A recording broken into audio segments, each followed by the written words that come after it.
2022년 12월 아르테미스 1호의 오리온 우주선이 기여행을 마치고 무사히 지구로 귀환하며 25일간의 프로젝트를 성공적으로 마쳤습니다. 오리온 우주선은 역대 유인용 우주선 중 극한의 우주 환경에서 가장 멀리 날아간 비행체였습니다.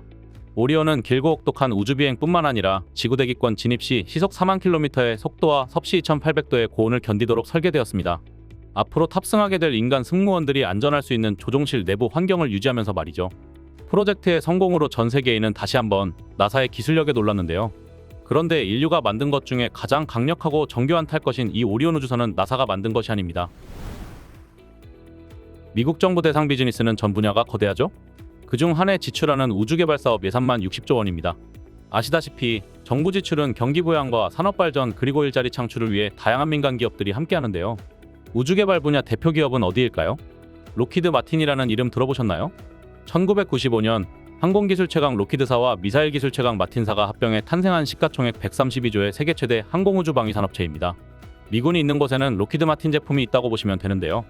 한중 갈등의 중심에 있었던 사드 미사일을 비롯해 우크라이나 전쟁에서 맹활약한 제블린 대전차 미사일, 항공기로는 F-22 랩터와 F-35 그리고 F-16 등 인류 최강의 항공무기가 모두 이 회사 작품입니다. 오늘은 나사의 우주개발 파트너 기업인 록히드 마틴을 우주사업을 중심으로 살펴보겠습니다. 미국 정부는 록히드 마틴 연매출의 75%를 차지하는 최대 고객입니다. 하긴 미국 방산기업인데 사드 미사일이나 F-35 전투기를 미국 정부가 아니면 어디 가서 팔겠어요? 이 회사가 개발하고 있는 것만 살펴봐도 미국 정부의 미래 계획을 알 수 있을 정도입니다. 우주산업과 방위산업은 한 끗 차이인 거 잘 아시죠? 미국이 중국과 북한의 우주기술 개발에 민감한 까닭은 인공위성 발사체에 탄두만 실으면 대륙간 도탄이 되는 것처럼 우주기술은 곧 군사기술이기 때문입니다. 앞서 항공기와 미사일 분야의 최강 회사들이 합병한 기업이 록히드 마틴이라 전해드렸죠? 이것만 봐도 앞으로 펼쳐질 미국의 달 개발과 화성 탐사에 이 회사의 역할이 얼마나 클지 짐작이 가실 겁니다. 실제로 달에 정기적으로 왕복선이 오가게 되고 게이트웨이와 달기지가 세워질 때도 중추적인 역할을 할 것이고 최근 미국에서 창설된 우주군의 무기와 장비도 개발할 것이 확실할 것이기 때문입니다. 먼저 앞서 언급한 오리온 우주선을 살펴볼까요?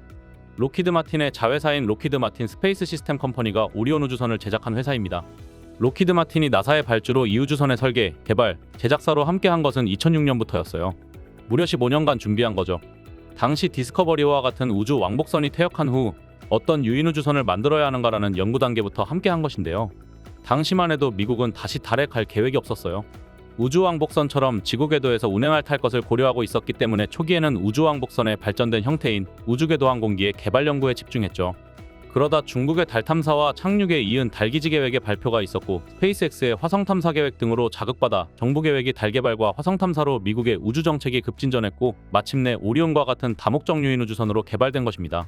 단지 달 탐사라는 단일 목적만이 아니라 다양한 우주 활동을 비롯해 장기적으로 화성 탐사 등 용도 변경이 용이한 범용 우주선으로 개발한 것입니다. 최종적인 결과물은 최초로 달에 인간을 보낸 아폴로 11호의 사령선과 많이 유사한 모습으로 완성된 것 같습니다. 록히드 마틴이 개발하고 있는 것은 우주선뿐만이 아닙니다. 우리가 여행을 하려면 차량만 있으면 되는 것이 아니죠. 도로와 주유소 그리고 주차장도 필요합니다. 비행기는 공항이, 선박은 항구가 필요하죠. 달 개발의 경우는 루나 게이트웨이가 그 역할을 하게 됩니다. 지구 궤도상에 떠있는 국제우주정거장 ISS를 달 궤도에 그대로 옮겨 놓았다고 보시면 됩니다. 록히드 마틴은 아르테미스5가 발사되기도 전인 2019년에 루나 게이트웨이 거주 모듈 프로토타입을 공개하는 등 활발히 개발에 참여하고 있습니다. 우주에서 인간이 생명을 유지하는데 필수적인 것이 물이죠? 사용할 모든 물을 지구에서 가져가는 것은 불가능합니다. 아니, 물 한 병을 가져가는 것조차도 많은 비용이 들죠. 록히드 마틴은 달에서 수맥을 찾아 얼음과 서리 형태의 다양한 수자원을 채취하고 저장해 이동시키는 기술을 개발하고 있습니다. 달에서 해가 비치지 않는 곳은 온도가 섭씨 영하 200도로 매우 낮습니다. 따라서 물뿐만 아니라 액체 수소와 산소 등 우주선 운행에 필요한 연료의 안전한 저장과 운송 기술도 중요합니다. 말하자면 유조차, 유조선, 주유소와 같은 표준화된 인프라를 우주에서 만드는 일을 록히드 마틴이 준비하고 있습니다. 엑슨모빌과 같은 천연자원과 에너지 가공, 유통 기업이 가진 전지구적 영향력과 규모를 떠올려 보시죠. 달에서 물과 연료를 저장하고 운송하며 보급하는 산업을 선점하는 일이 얼마나 높은 가치를 지닌지 알 수 있겠죠. 록히드 마틴은 달에서 사용할 차량도 개발합니다. 2025년으로 예정된 아르테미스 3호의 유인 달 착륙과 탐사 활동을 위해 달에서 사용할 차량을 제너럴 모터스와 협력해 개발하고 있어요. 그 밖에 디지털 트윈 기술을 통해 효율적으로 달기지를 건설할 후보지를 찾고 건설 계획에 시뮬레이션을 지원할 계획입니다.